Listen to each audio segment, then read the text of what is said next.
తెలంగాణ సాధించుకునే క్రమంలో BC sub plan అనేటువంటిది కూడా అమలుపరుచుకోవాలనేటువంటి ఉద్దేశంతో ఈ రోజు నుంచి మనం ఉద్యమం మొదలుపెట్టినాం. ఈరోజు మేడే చాలా మంచి సందర్భం.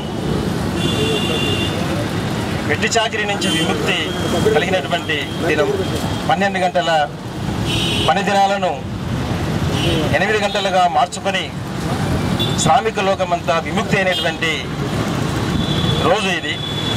తప్పకుండా మన బీసీ ఉద్యమం కూడా విజయవంతం అవుతుంది అనే దానికి ఇదే నిదర్శనం. అయితే ఉదయం ఇది మొదలుపెట్టినప్పుడు మహాజనులు అందరూ ఉన్నారు. ఇప్పుడు మహానుభావులందరూ కూడా వీళ్ళు జనులు మాత్రమే ఉన్నాం. ఇప్పుడు అది కూడా బ్రాకెట్లో బీసీ. వీళ్ళందరూ మనందరం కూడా ఒరిజినల్ బీసీలం. ఖచ్చితంగా మన మీదనే బాధ్యత అనేటువంటిది ఉన్నది. ఆ బాధ్యతను నెత్తి మీద పెట్టుకొని ముందుకు పోవడానికి మనకు ఇది ఒక పరీక్ష లాంటిది, అగ్ని పరీక్ష లాంటిది. మహానుభావుడు మురళీ మనోహర్ గారు ఒక మంచి ఉపన్యాసం ఇచ్చి ఒక మంచి ప్రణాళికను మన ముందు పెట్టింది. చాలామంది మాట్లాడిన తర్వాత మీ అందరికీ కూడా తెలుసు.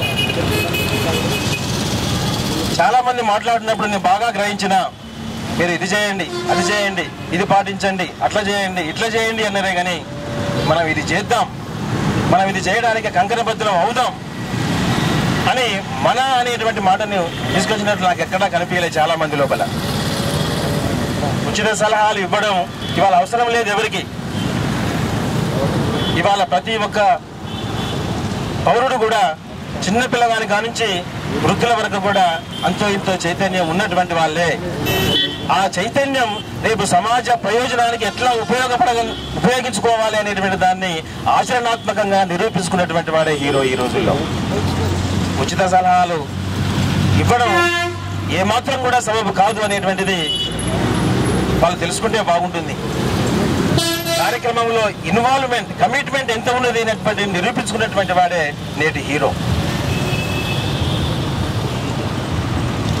ఇంకా ఉదయం నుంచి చూస్తూ మన మిత్రులందరికీ ఇప్పుడు అందరం మనమే ఉన్నాం కాబట్టి మనందరం కూడా మనసు విప్పి మాట్లాడుకోవచ్చు, ఏం కాదు.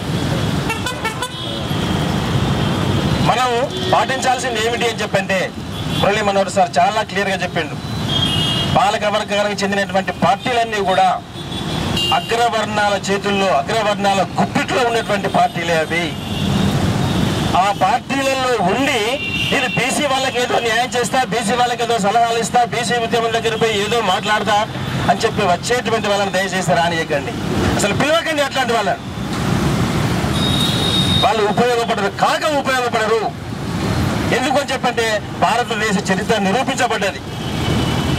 ఎప్పుడైతే పూర్తిగా అగ్రవర్ణాల ఆధిపత్యం నుంచి అగ్రవర్ణాలు కొనసాగిస్తున్నటువంటి ఈ బానిస విధానం నుంచి విముక్తి పొంది వస్తాడో వాడు మాత్రమే ఉపయోగపడతాడు తప్ప వాళ్ళ అండదండలుగా ఉంటూ వాళ్ళ లోపల పనిచేస్తూ వాళ్ళ పార్టీలలో ఉంటూ ఇంకా వచ్చి బిజీ సంఘాలను ఏదో ఉద్ధరిస్తా అని చెప్పి అనే మాటలు అది శుద్ధ అబద్ధమైనటువంటి మాటలు.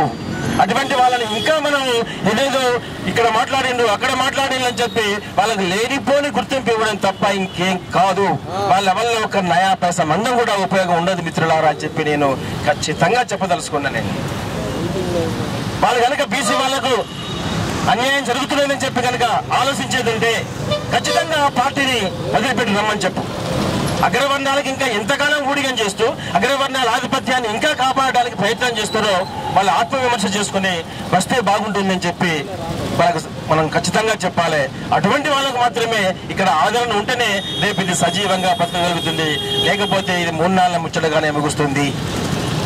ఈ బీసీ ఉద్యమాన్ని సజీవంగా కొనసాగింపజేయాలని చెప్పంటే రేపు రాబోయేటువంటి 2014 ఎన్నికల్లో ఇది ఒక సంచలనమైనటువంటి విధానానికి పురిగిపించుకోవాలి అని చెప్పంటే ఖచ్చితంగా ఒక కమిట్మెంట్ ఉన్నటువంటి వాళ్ళ ఆధ్వర్యంలో నడిచేటువంటి వాళ్లకు ఇది నిలవైనప్పుడు మాత్రమే ఇది అభివృద్ధి చెందగలుగుతుంది, ఒక మంచి ఫలితాన్ని సాధించగలుగుతుంది. మనకు కావాల్సింది ఒక మంచి ఫలితం, మనకు కావాల్సింది ఒక బీసీ వర్గాలన్నీ కూడా విముక్తి కావడం అనేటువంటిదే మనకు కావాల్సింది. మరి అటువంటి బీసీ వర్గాలు కేవలం సప్లాన్ చేసుకోవడమే కాకుండా మనం రాజ్యాధికార దిశగా ప్రయాణం చేయాలి అనేటువంటిది మన గమ్యం. ఆ లక్ష్యం విజయవంతం కావాలని చెప్పంటే దానికి తగినటువంటి కార్యాచరణ ఉన్నప్పుడు మాత్రమే అది సాధ్యమవుతుంది. ఆ రకంగా మనం విజయ పదంలో ముందుకు వెళ్ళాలని చెప్పి ఆశిస్తూ ఈ అవకాశం ఇచ్చినందుకు